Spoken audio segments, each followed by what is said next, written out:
व्यक्तियों को नहीं दिया गया, बल्कि आयोग ने जमा करा लिया। जब प्रश्न पत्र जमा करा लिया गया तो फिर प्रश्न पत्र सोशल साइट पे वायरल कैसे है, आंसर भी सोशल साइट पे वायरल है। इसका जवाब के.एस. द्विवेदी जी को देना होगा और बीपीएसएससी को देना होगा, बिहार सरकार को देना होगा कि जब प्रश्न पत्र आपने जमा करा लिया तो आपका प्रश्न पत्र सोशल साइट पे कैसे वायरल है। इसकी जांच होनी चाहिए। प्रश्न पत्र बाहर कब आया, कब फोटो खींचा गया, परीक्षा से पहले, परीक्षा के बीच में, अगर परीक्षा से पहले तो कितना पहले, 1 घंटा पहले, 2 घंटा पहले या 1 दिन पहले, कब हुआ, आंसर वायरल हुआ, कब हुआ, इसकी जांच होनी चाहिए। जब जैमर लगा हुआ था तो कैसे आपका प्रश्न पत्र परीक्षा के बीच में बाहर गया व्हाट्सएप पर और बाहर से आंसर आया। जो मधुबनी की घटना है कि एक महिला अभ्यर्थी ने अपने हस्बैंड को भेजा प्रश्न पत्र और उसका आंसर उसके हस्बैंड ने भेजा। जब जैमर लगा तो कैसे हुआ? क्या जैमर लगाने के नाम पर करोड़ों रुपए की उगाही तो नहीं हो रही है, भ्रष्टाचार तो नहीं हो रहा है? इस बात की भी जांच होनी चाहिए। और जब परीक्षा के बीच में प्रश्न पत्र बाहर गया और उसका आंसर आया परीक्षा हॉल में, तो इसका मतलब पेपर लीक है।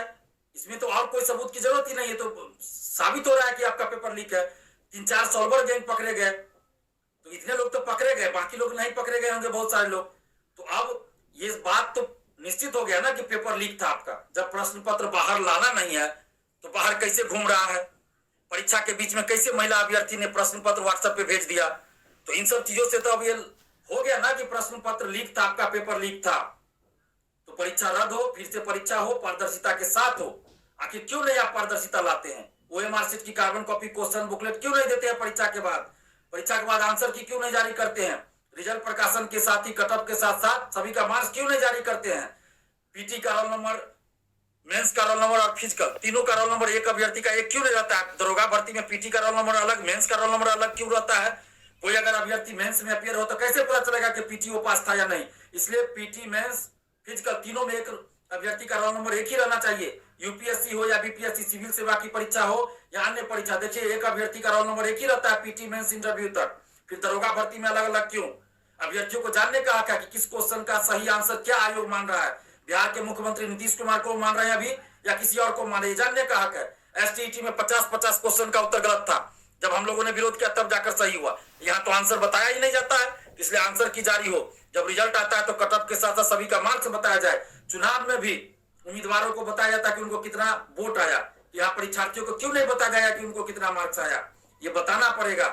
पहले कटअप भी नहीं जारी होता था। 2446 बहाली में जब हम लोग आंदोलन किए तब जाकर कटअप जारी शुरू किया गया, कटअप जारी करना शुरू किया। तो अभी पारदर्शिता के लिए सब किया जाना चाहिए। और दरोगा भर्ती 17 दिसंबर को जो हुई परीक्षा, पीटी परीक्षा, उसको रद्द किया जाना चाहिए, फिर से परीक्षा होना चाहिए। क्यों? क्योंकि पेपर आपका लीक था। इतने सबूत के बाद आप कितना सबूत चाहिए? तो सरकार से हम मांग कर रहे, खासकर नीतीश जी, तेजस्वी जी से मांग कर रहे हैं कि कब तक आप बिहार के लाखों युवाओं के साथ इस तरह से अन्याय होता देखते रहेंगे? इससे पहले भी बिहार पुलिस अवर सेवा आयोग के द्वारा 3 दरोगा भर्तियां की गई थी, 1717, 2446 और 2213। तीनों का पेपर लीक, खुलेआम धांधली सेटिंग। ये चौथी दरोगा भर्ती हो रही, इसमें भी यही हाल हो गया। सिपाही भर्ती का पेपर लीक, पिछले 8-10 साल में जितनी सिपाही भर्तियां हुई, पीटी का पेपर लीक, बीएसएससी का पेपर लीक, बीपीएससी का भी पेपर लीक हुआ था। जब बीपीएससी का पेपर लीक हुआ उसके बाद हम लोग आंदोलन किए तो सुधार हुआ बीपीएससी में। अब पेपर लीक नहीं होता, बहुत सारा सुधार हुआ, बहुत पारदर्शिता लाई गई। तो उसी तरह से जैसी पारदर्शिता बीपीएससी ने लाया, उसी तरह की पारदर्शिता और व्यवस्था बीएसएससी हो, बीएसएससी द्वितीय इंटर स्तरीय हो या सीजीएल हो, कोई भी हो, यानी बीएसएससी की हर परीक्षा में, सीएसबीसी की हर परीक्षा में, बिहार पुलिस अवर सेवा की हर परीक्षा में, दरोगा सहित हर परीक्षा में एवं अन्य भर्ती आयोगों में पारदर्शिता लाई जाए। और पारदर्शिता लाने के लिए ओएमआर शीट की कार्बन कॉपी, क्वेश्चन बुकलेट परीक्षा समाप्ति बाद दिया जाए, आंसर की जारी हो परीक्षा के बाद, और रिजल्ट प्रकाशन के साथ ही कटअप, सभी का मार्क्स बताया जाए। पीटी, मेंस, फिजिकल तीनों में एक अभ्यर्थी का रोल नंबर एक ही हो। फिजिकल का मार्क्स फिजिकल टेस्ट के तुरंत बाद लिखित रूप में दिया जाए। ये सब पारदर्शिता लाने के लिए किया जाए। और हम सरकार से ये मांग कर रहे हैं कि दरोगा परीक्षा को रद्द कीजिए और फिर से पारदर्शिता के साथ परीक्षा आयोजित करवाइए और पारदर्शिता सभी भर्ती आयोग में लाइए। बीएसएससी हो, सिपाही बहाली हो, दरोगा बहाली हो, सभी में। नहीं तो हम लोग फिर बहुत बड़ा आंदोलन पटना में करेंगे। इसके लिए सरकार जिम्मेवार होगी, हम लोग जिम्मेवार नहीं होंगे। हमें आंदोलन के लिए मजबूर किया जाता तब हम आंदोलन करते हैं। हमें आंदोलन का कोई शौक नहीं है। हम सरकार से मांग कर रहे हैं कि पारदर्शिता लाइए, दरोगा परीक्षा को रद्द कीजिए और सभी भर्ती आयोगों में पारदर्शिता लाइए, सभी बहाली में पारदर्शिता लाइए। नहीं तो फिर हम लोग एक बहुत बड़ा आंदोलन पटना में करेंगे, जिसके लिए हम दोषी नहीं होंगे, बल्कि ये भर्ती आयोग दोषी होगा और सरकार जिम्मेवार होगी। और समस्त अभ्यर्थियों से भी हम अपील कर रहे हैं कि आप लोग भी साथ दीजिए, क्योंकि देखिए बीएसएससी सीजीएल 3 में आंदोलन किए थे, 9 लाख में से 9,000 भी नहीं आए, तो इसी का नाजायज फायदा सरकार और आयोग उठाती है। तो आप लोग साथ दीजिए, एकजुट होइए। अगर आप लोग एकजुट हो जाइएगा तो एक साथ पूरे बिहार में हम आंदोलन कर सकते हैं, हर जिला में आंदोलन हो सकता है एक ही दिन। तो अपने अपने जिला का नेतृत्व करने के लिए आप लोग कम से कम तैयार होइए ना। हम बहुत बार प्रयास किए, लेकिन 2-4 लोग तैयार होते हैं, बाकी जिलों से नहीं तैयार हो पाते हैं। तो इसलिए आप लोग जब तैयार हो जाएगा, हम आंदोलन करने के लिए तैयार हैं। बस अपने अपने जिला से नेतृत्व करने के लिए आप लोग कुछ लोग आगे तो आइए, तो हर जिला में एक साथ आंदोलन हो जाएगा। हम गाइड करेंगे, हम दिशा निर्देश आपको देंगे और एक ही साथ पूरे बिहार में आंदोलन हो सकता है। बस आप लोग इसके लिए तैयार होइए। जितना जल्दी आप लोग तैयार हो जाएगा, उतना जल्दी सभी भर्ती आयोगों में पारदर्शिता आ जाएगी, क्योंकि छोटा मोटा आंदोलन करने से सरकार नहीं सुनेगी, आयोग नहीं सुनेगी।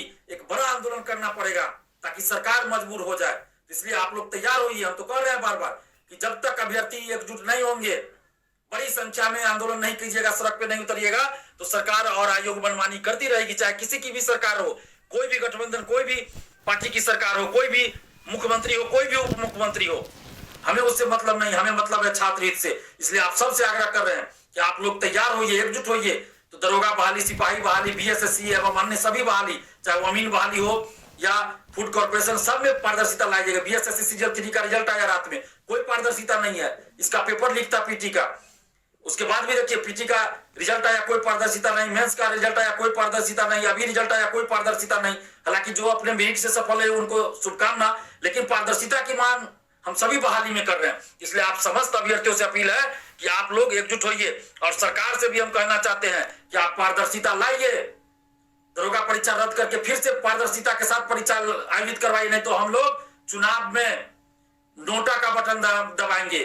और सभी अभ्यर्थियों से भी अपील कर रहे हैं कि अगर आपके साथ न्याय नहीं होता है तो आप चुनाव का बहिष्कार कीजिए, और बहिष्कार इस संबंध में कि आप नोटा का बटन दबाइए, युवा शक्ति को दिखाइए कि अगर हमारी बातें नहीं सुनी जाएगी तो हम किसी पार्टी, किसी नेता को वोट नहीं देंगे, और नोटा का बटन इस चुनाव में दबाएंगे। तो सरकार से हम अपील कर रहे हैं, मांग कर रहे हैं कि अभ्यर्थियों के साथ न्याय कीजिए, पारदर्शिता लाइए, दरोगा परीक्षा रद्द करके फिर से पारदर्शी तरीके से परीक्षा आयोजित करवाइए। साथ ही बीएसएससी, बीपीएससी, बीपीएसएससी, सीएसबीसी एवं अन्य सभी भर्ती आयोगों में पारदर्शिता लाइए।